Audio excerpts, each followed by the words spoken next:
And hello guys and welcome back to my YouTube channel mga kapatid. Welcome back sa One Talk PH mga kababayan, at ito na nga ang pinakamainit na balita. Nako mga kapatid, President Bongbong Marcos hindi na po nakapagtimpi mga kababayan at sinupalpal po ang bansang China. Ito'y matapos mga kapatid, pagsabihan siya ng China na wag di umanong makipaglaro or wag di umanong maglaro ng apoy at baka siya po ay masunog. Kasi nga mga kababayan, according sa China, nangingialam daw kasi mga kapatid si President BBM sa issue ng China at bansang Taiwan. Ang gusto kasi ng mga kababayan, ang gusto kasi ng Taiwan, wag na daw tayong magbigay ng ating sentimiento, dito sa plano ng China sa Taiwan na di umano'y gegerahin nila mga kababayan, dahil alam naman natin mga kapatid na gusto talagang gerahin ng China itong bansang Taiwan, dahil nga mga kababayan gusto nilang isailalim uli ito sa ilalim ng bansang China, dahil ipinagpipilitan kasi nila mga kapatid itong kanilang One China policy. Ngayon itong ating presidente mga kababayan ay nag-extend ng kanyang simpatya dito sa bansang Taiwan, at dito nga mga kapatid nagalit po ang China dahil nakikipaglaro daw ng apoy ang Presidente Marcos. Kaya dito mga kababayan sa nangyaring press conference kanina ay hindi na po nakapagtimpi ang ating mahal na Pangulo at ni-real talk po niya mga kapatid ang bansang China. Pero bago tayo magpatuloy mga kababayan, huwag niyo po sanang kalimutan na i-like ang ating video ngayon para i-share pa po ni YouTube sa iba pang hindi pa nakakapanood. So eto guys, panoorin muna natin ang balitang ito at bigyan po natin ng ating personal na opinion at reaction. This is a breaking story, Mr. President. Two BFAR vessels in Bajo de Masinloc were just water cannoned today. Yeah. And there's a heavy flotilla of Chinese vessels, more than our vessels from the PCG and BFAR.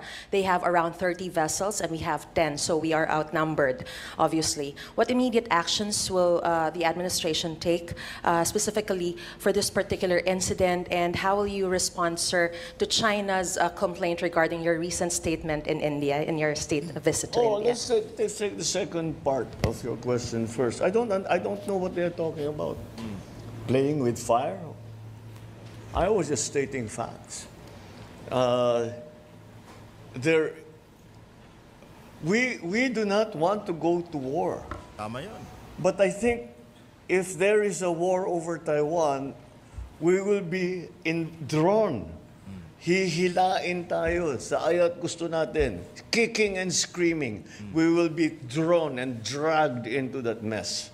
So sabi ni President BBM dito mga kababayan, hindi natin hangad ang digmaan. Wala tayong interes sa digmaan. Pero mga kapatid, kung sakali mang sumiklab ang digmaan sa pagitan ng China at bansang Taiwan, sa ayot sa gusto natin mga kababayan, damay po talaga dito ang bansang Pilipinas.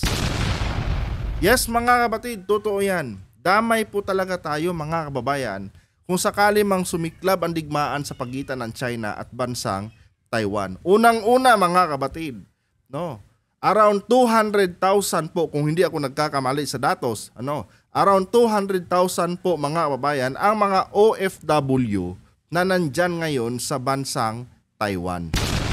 Alangan naman natin pabayaan na lang sila mga kababayan. Kapwa Pilipino po natin yan, mga kapatid.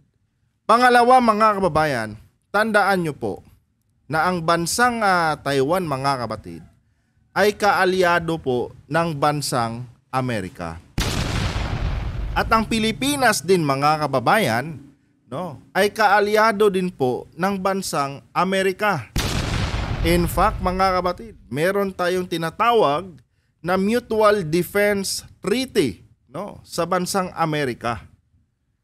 So, dito mga kababayan, kung sakali mang sumiklab ang digmaan sa pagitan ng Taiwan at bansang China, malaki ang possibility mga kapatid na makikisali talaga dito ang bansang Amerika. At tayo naman, bilang kaalyado ng bansang Amerika, mga kapatid, at kaalyado din ng bansang Taiwan, no? Obligado po tayo, mga kababayan, no, na mag-extend ng ating effort, no, para dito sa bansang Amerika at para din sa bansang Taiwan. Kaya damay tayo, mga kapatid. Sa ayot sa gusto natin, may posibilidad po na madamay ang Pilipinas. Lalo na ang bansang Taiwan, mga kababayan, ay kapitbahay lang natin. Kung hindi ako nagkakamali, mga kapatid, ang distansya lang po ng Pilipinas sa Taiwan is around 100 kilometers lang po. Kung susukatin natin, kung tama ha, yung aking nare-recall na distansya, mga kapatid, ano, kung susukatin po natin, yung 100 kilometers na yan, mga kababayan, is parang Manila to Baguio lang po yung layo niyan, mga kapatid. Kasi ganyan kalayo ang Manila sa Baguio, mga kapatid, around 100 kilometers. So sa madaling sabi, mga kababayan, sobrang lapit natin sa bansang Taiwan, no? So ngayon, mga kapatid, kung sakali mang sumiklab ang digmaan sa pagitan ng Taiwan at China at makisali ang Amerika, talagang idadamay tayo, mga kababayan, ng China. Dahil isa sa mga bagay din, mga kapatid, na posibleng dahilan is that ang mga military base ng Amerika ay nandito po, no, sa ating bansa, yung mga EDCA sites na yan, mga kababayan. So kung sakali mang magpapadala ng suporta ang Amerika, no, para sa bansang Taiwan, mga kapatid, ang ipapadala po ng Amerika ay manggagaling dito sa ating bansa kasi nandito yung mga EDCA sites nila Yan ang purpose niyan, mga kababayan Tandaan nyo yan ang purpose niyan, mga kapatid, kung bakit nagtayo ang Amerika ng EDCA sites dito sa Pilipinas, para just in case itong mga kaalyadong bansa ng Amerika ay ginera, no, or inatake ng China, madali pong makapagbigay ng responde itong bansang Amerika, kasi kung manggagaling pa ng US, mga kababayan, sobrang layo po nun. Kaya ang ginawa ng Amerika is naglagay sila ng mga EDCA sites dito sa loob ng Pilipinas. Ngayon, mga kababayan, no, isa sa posibleng gawin ng China diyan kung sakaling sasali at magbibigay ng suporta ang Amerika sa Taiwan, bobombahin niya, mga kapatid, itong mga EDCA sites dito, no, ng Amerika sa loob ng ating bansa. Alangan naman, mga kapatid, tutunganga na lang tayo. 'Di ba? Teritoryo pa rin natin yan, mga kababayan, kahit sabihin nating military base yan, ng bansang Amerika, pero teritoryo ng Pilipinas yan, mga kapatid. Alangan naman, hahayaan na lang nabubulol ako. Alangan naman, hahayaan na lang natin, mga kapatid, na pasukin tayo, no, nitong mga stealth bomber ng bansang China, dahil syempre bubombahin nga nila itong mga EDCA sites, 'di ba? Kailangan din natin depensahan ang ating teritoryo, mga kapatid. At kailangan din talaga nating magpaputok ng ating mga armas just in case lang nagawin 'yan, no, ng bansang China, kasi pambabastos 'yan 'di ba? So, sa madaling sabi, mga kababayan, tama si President Marcos. Damay-damay ito, mga kapatid. Damay-damay talaga ito. At hindi na natin ito maiiwasan. Ang paraan lang, mga kababayan, para maiwasan natin ito is wag matuloy ang digmaan sa pagitan ng China at bansang Taiwan. 'Di ba? Kasi pag natuloy talaga yan, mga kapatid, ay wala talaga tayong choice, no? Kundi depensahan din yung ating teritoryo at ipagtanggol natin yung ating mga kababayan na nandyan ngayon sa bansang Taiwan. Yan po yun, mga kababayan. Tuloy. Whatever you do, come on, wag na tayong hope. I love this saying, hope is not a plan. I hope it doesn't happen. I hope it doesn't. But if it does, we have to plan for it already. And that's what I was talking about. How do we get our people out? How do we protect kung magkagulo, gera na nga dito. Malapit na sa atin. Anong gagawin natin? Okay lang, normal lang yan. Pababayaan na lang natin. Kung sino pasok labas dito sa atin. Hindi naman pwede yun. So we'll have to do something.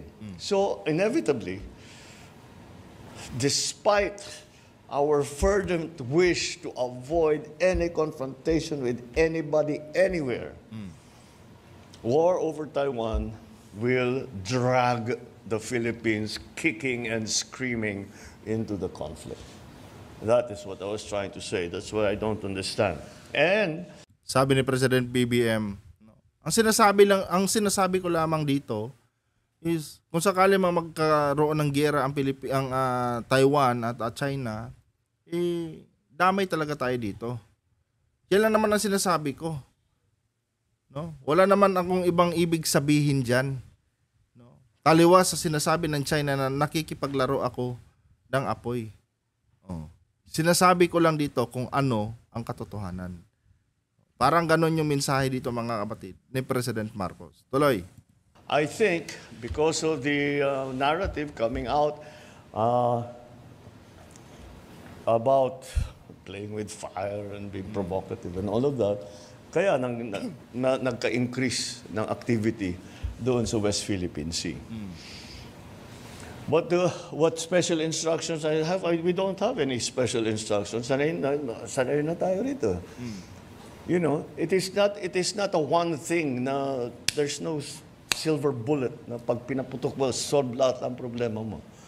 What will happen here is we will continue to be present. We will continue to defend our territory. We will continue to exercise our sovereign rights. And despite any opposition from anyone, we will continue to do that. Alam niyo na mga kapatid kung sino yung mga sinasabi ni PBBM na mga nag-o-oppose. Alam niyo na. No. Kailangan pa bang i-memorize yan? Walang iba kundi yung mga kababayan natin mga DDS. Lalo na mga kababayan itong kampo nga nila Tatay Diggs, yung sila Sara, sila Baste, di ba? Si Digong. Kasi nga mas gusto nila mga kababayan na hayaan na lang ang China sa kung ano mang gustong gawin ng bansang China. Kung ano mang gustong gawin ng China sa ating mga teritoryo, yung gusto nilang mangyari mga kapatid. Hayaan nyo na lang yung China. China is a friend. Kahit binabalahura, binabastos na ng China, China is a friend pa rin. Kaya sabi ni President Marcos, no, hindi pwedeng ganyan. No. Dapat maging listo at maging handa tayo. No. Regardless, kung may mga nagsasabi dyan, at hindi pabor sa ating ginagawa ngayon. Dapat maging handa, no? Maging prepare tayo sa mga worst case scenario. 'Di ba? Kasi nga mga kapatid, kailan pa ba tayo magpi-prepare kung nandyan na, no? Kung kailan umuulan na o nagpapaulan na ng mga missile ang bansang China? Tsaka pa ba tayo action? Kaya ngayon pa lang, paghandaan na natin 'yan, no? Para worst comes to worst, nakahanda ang bansang Pilipinas. Yun po mga kababayan. Tama ang punto ng ating presidente dito mga kapatid. Tuloy. Despite any opposition from anyone, we will continue to do that as we have done in the past 3 years. Tama yun. Now, we do not intensify our operations. We just respond. Hindi naman tayo aggressive eh. Ano lang tayo, dumidepensa lang tayo. So that's the situation there. Unfortunately, we are, I think, for propaganda purposes, misinterpreted. But the Philippines is not. We are constant in our defense of the territory, of the state, of the population of the Republic of the Philippines. Ganun lang ang trabaho namin. Ganun lang ang aming gagawin. Wala tayong interes na pasukin kahit sino, na puntahan na kahit sino, sugurin kahit sino. Wala tayong ka-interes dyan. Sino ba naman kasi ang Pilipinas, no, para maghamon ng digmaan? Di ba? Tsaka hindi tayo nakilala mga kapatid na ganyan tayong klaseng bansa, no, na kung saan abusado. Diba? Wala tayong ganyang record mga kababayan sa buong history, no, ng buong mundo. 'Di ba? Never nakilala ang Pilipinas sa buong mundo mga kapatid na nag-aamok tayo ng digmaan. Pero mga kababayan, ibang usapan na po pag tayo na ang inaagrabyado. Bang usapan na mga kapatid, pag tayo na po ang ginagamitan ng armas ng mga dayuhang bansa at pinagkakainteresan pa yung ating teritoryo. Diba? Ayaw natin ng digmaan mga kababayan, pero kung ganyan na po ang gagawin nila sa atin mga kapatid, mangyari na kung ano man yung dapat mangyari. Yan lang yun mga kapatid. No. Hindi porket nandito yung mga military base ng US, pwede na tayong basta-bastahin, bagsakan ng bomba ng China dito. Hindi pwede yun. Hindi pwede yan mga kababayan. Kahit sabihin nating target ng China is yung military base ng US, nasa loob pa rin yan ang teritoryo ng Pilipinas. At isang pambabastos na yan kung gagawin yan ng bansang China. Diba? At ang Pilipinas ay totoo po mga kapatid sa ating sa ating commitment sa bansang US bilang kaalyadong bansa. And I believe mga kababayan na ganoon din ang US. Ngayon, may mga nagtatanong, what if hindi makisali ang Amerika at ang Pilipinas at hayaan na lang natin ang Amerika na tawag nito sumuporta sa bansang Taiwan. Pwede naman natin gawin 'yan mga kapatid. Pero just in case mga kababayan na tayo naman ang girahin ng bansang China dahil nga sa issue ng West Philippine Sea kung sakaling tayo naman ang girahin ng China mga kapatid, may chance din na hindi tayo tutulungan ng bansang Amerika. Bakit kamo? Kinansila natin yung ating responsibilidad Kinansila natin yung ating responsibilidad bilang kaalyado nila. 'Di ba? Paano tayo tutulungan ng China, ng Pilipinas, ng Amerika? Wala ko. Paano tayo tutulungan ng bansang Amerika mga kapatid kung tayo ay hindi rin nakikipagtulungan sa kanila? 'Di ba? Pwede natin gawin 'yan. Pwede tayong umiwas mga kapatid at kalimutan natin yung ating tungkulin bilang kaalyadong bansa ng bansang Amerika. Kanya nga lang mga kababayan, kung sakaling tayo naman ang girahin ng China, abay kawawa tayo mga kapatid. Hindi rin tayo tutulungan ng bansang Amerika. Diba? Isang pagtatraidor niyang ganyan may commitment tayo may commitment ang Amerika sa atin, may commitment tayo sa US, tapos pagdating sa mga worst case scenario maghuhugas kamay tayo. Isang katraidoran yan at hindi tayo nakilala mga babayan. Bubulo lang. Hindi tayo nakilala sa ganyang klaseng bansa mga kapatid. Tayo po ay matatapang at totoo sa ating mga bawat binibitawang mga salita mga kapatid. Ngayon kung hayaan natin na ang Amerika lang ang sumuporta diyan sa bansang Taiwan, 'di ba? Anong labas sa atin 'yan? Duwag. Walang paninindigan. Magmumukha tayong katawa-tawa imbis maraming mga bansang sumusuporta sa atin madidismaya sila. 'Di ba?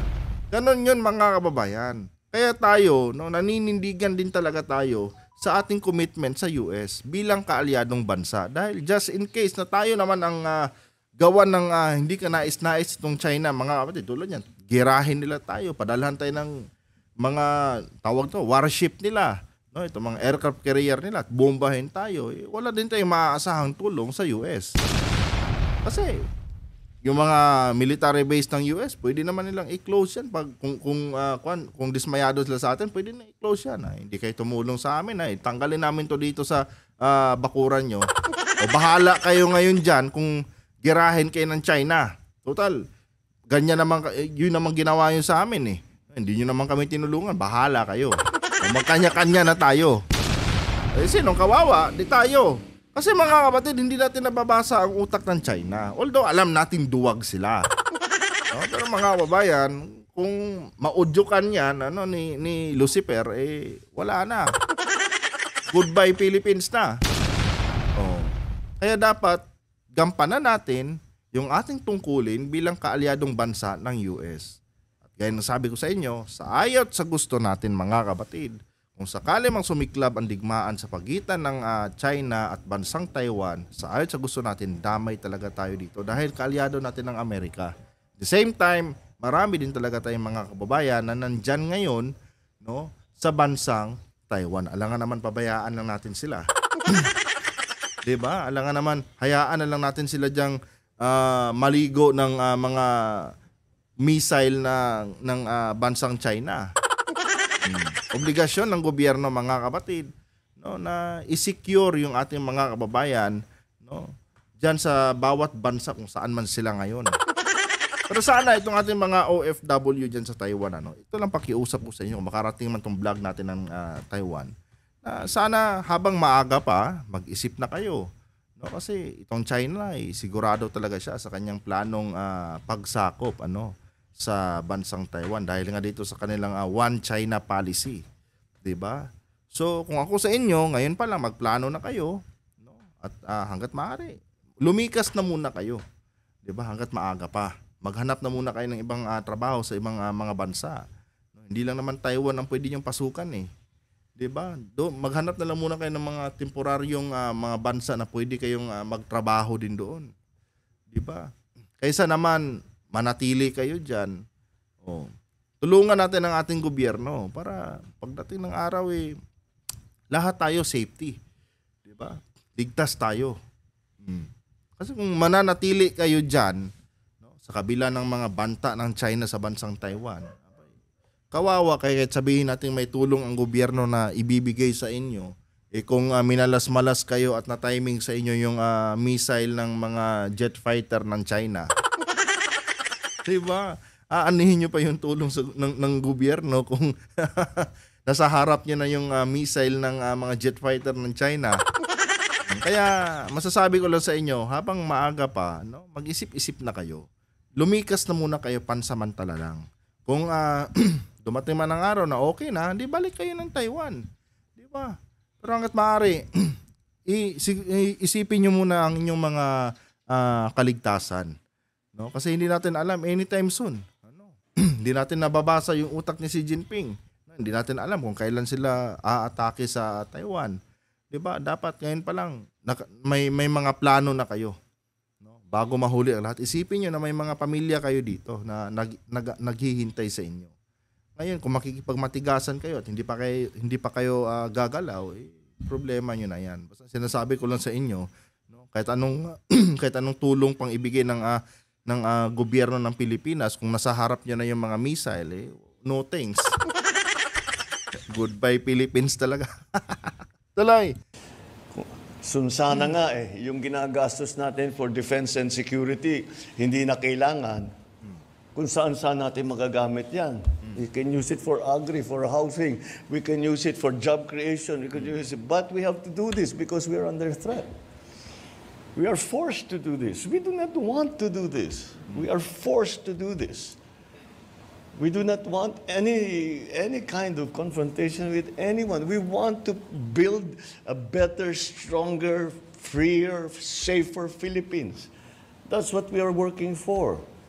This kind of confrontation does not build a stronger, better Philippines. All it does is continue to defend our country. So, Sir, that's I'm a little bit perplexed why it would be characterized as such, as playing with fire. Sir, so right now, our vessels there in Bajo de Masinloc will not be instructed to back out. We will just continue to stay there We at have this never point. instructed any of our vessels All to right. back out. Thank you, sir. Never. But we have to always, when we do not back out because natakot tayo, umatras tayo. Alam mo, I don't know about other places, pero dito sa... I don't know about other places. Saan kaya yun mga kabatid? No? Saan ba yung lugar sa Pilipinas mga kababayan na saksakan ng mga duwag? Di ba? Oh. Walang ibang lugar yan mga kababayan kundi Mindanao na po yan. Especially yung Davao. Hindi naman sa nilalahat ko may mga taga Mindanao din naman talaga na mga matatapang, pero kadalasan diyan mga kabatid lalo na dito sa mga kampon, no, dito sa mga tawag dito mga alipuris ni Duterte, mga duwag. Lalo na yung Davao mga kababayan, yun talaga lugar ng mga duwag ang Davao mga kabatid. Magmula sa mayor, di ba? Mga duwag. Oh. Boxing for a cause pangalan, duwag na Hindi lang mapangalanan ni PBBM di ba? Pero mga babae, totoo naman, matatapang ang mga Pilipino, pero may lugar dito sa Pilipinas na kung saan puro duwag. Or halos duwag yung mga residente or yung mga nakatira. At walang iba mga babayan kundi somewhere in Mindanao po yan. For the record, hindi ko sinasabing duwag ang mga taga Mindanao. Matatapang ang iba nating mga kababayan dyan. Pero may mga lugar talaga dyan, no, under the influence of Tatay Diggs, na masasabi nating certified na mga duwag. Tuloy.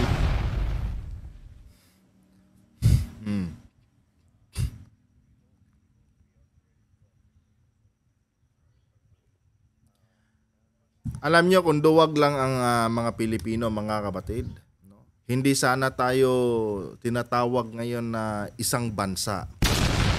No? Kaya tinawag tayo bilang isang bansa, no. Nawawala ako. Kaya tinawag tayo na isang bansa, mga kapatid, ano, bansang Pilipinas, no? Philippine country, whatever pa yung mga term na ginagamit, ano. Kaya na-recognize tayo bilang isang bansa, mga kababayan, dahil matatapang po ang mga Pilipino. Matatapang po yung ating mga ninuno. No? Dahil sa ating pagpursige, nakamit natin ang kalayaan.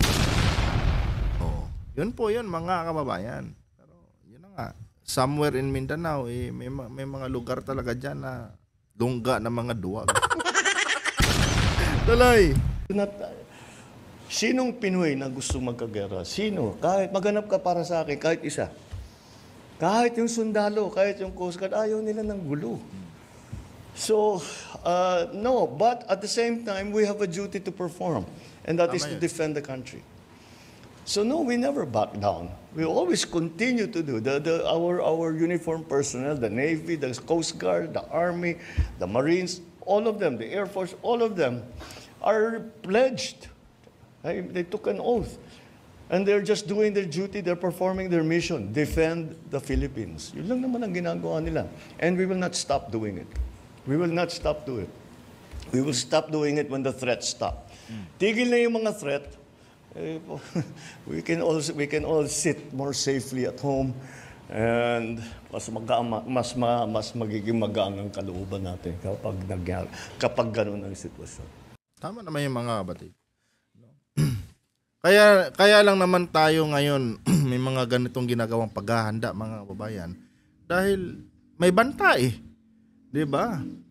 May kinakaharap tayong napakalaking banta laban sa galing sa bansang China. Pero kung wala lang mga pang-aabuso, no, wala lang mga pagbabanta galing sa China, no. Hindi tayo gagawa ng mga ganitong mga exercises ngayon no. Hindi tayo gagawa ng mga ganitong preparation. Pero ganun pa man, no, masasabi nating blessings in disguise na rin to, mga kababayan, dahil dito tayo natututo no?